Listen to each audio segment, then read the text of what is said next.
картинки в твоем букваре, с хороших и верных товарищей, живущих в соседнем дворе.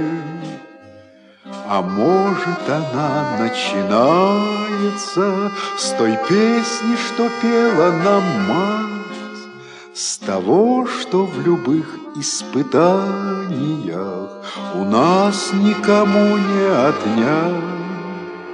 С чего начинается Родина?